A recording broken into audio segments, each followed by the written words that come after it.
কিছু ভাইরাস আছে।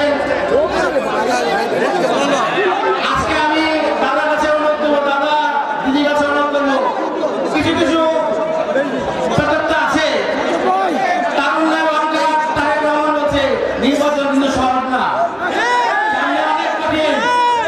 আমরা চাই ঘরে ঘরে মা বোনদের হাতে পায়ে ধইরা তাদের এই 3 গ্রামে একটা ভোট দিতে পারে নাই, তারা যেমন তাদের জন্য আমার ঘর থেকে বাড়ি করে আমাদের ধানের শীষে আমরা ভোটটা দিতে পারা নাই। দাদাকে একবার হলো, এবার ইনশাল্লাহ 2 মাস বা 3 মাস পরে যদি নির্বাচন হয়, আমরা চাই কেন 3 থেকে দাদাকে আমরা সংসদে পাঠাবো। যারা আসছেন ওদেরটাকে আবার ধানমন্ডি বড় বড় হোটেলে গিয়ে মিটিং করবে, দাদাকে নষ্ট করার জন্য আমরা চাপে। আমি আর বেশি কিছু বলবো না, এই বলে আমার বক্তব্য শেষ করছি। কেরানীগঞ্জ যদি 5টা বাজে ভাগ হয় আর যদি 6টা আসন যদি একটা হয়, এই যে চিন্তা বাবু গর্ষচন্দ্র ছাড়া আর কাউকে চিন্তা করবেন।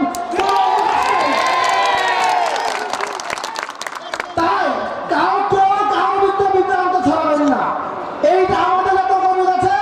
অনুরোধ, আমরা কারোর কথা শুনে কোনো মানেই নাই, যেহেতু আমাদের নেতা স্ট্যান্ডিং কমিটির মেম্বার, সেক্ষেত্রে যদি 10টা আসলে একসাথে হয়, সেটা বাবু গর্ষচন্দ্র। দীর্ঘ 16 বছর স্বৈরাচারী হাসিনা প্রশাসনের স্বৈরাচারী হাসিনা পলায়নের পরও তাদের দোষরা এখনো কেন বাংলাদেশের মাটিতে রয়ে গেছে। তারা বিভিন্ন সময় বিভিন্ন নাম নিয়ে ফেরত আসছে। কোন সময় ইস্কন লীগ, আনসার লীগ, কিস্তি লীগ, লোন লীগ হিসেবে ফেরত আসছে।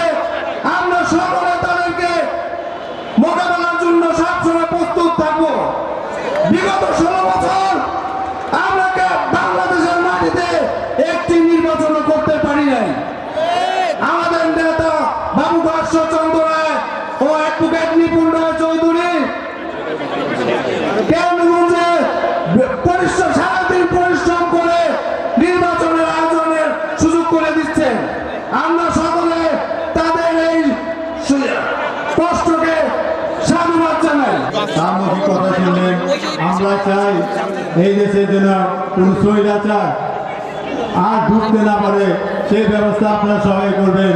আমরা যেন এই নবায়ন করতেছি, কোন স্বৈরাচারের জন্য আমাদের এই নবায়ন পত্রের মধ্যে না ঢুকতে পারে সেভাবে আপনারা লক্ষ্য রাখবেন।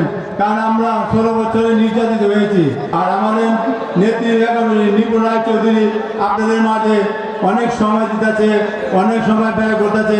এটা কার স্বার্থে? আমাদের স্বার্থে না দলের স্বার্থে? এটা কি দলের স্বার্থে কাজ করতেছে, যে কার জন্য দলের স্বার্থে কাজ করতেছে? তাই আমরা এত মেহনতি মানুষের কাছে আসে গেছে দাঁড়ায়, তাই আমরা তাকে ধন্যবাদ জানাই। এবং পাশাপাশি আমাদের নেতা বাবু গর্ষচন্দ্র রায় যেন মানুষকে যেভাবে ভালোবেসে কাছে নিয়েছেন, ইনশাল্লাহ আগামীতে সবাইকে কাছে নিবে। এই বলে আমার বক্তব্য শেষ করছি।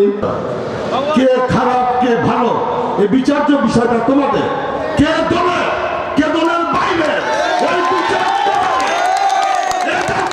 আমাদেরকেই বহন করতে হবে যদি আমরা খারাপ পথ অবলম্বন করি।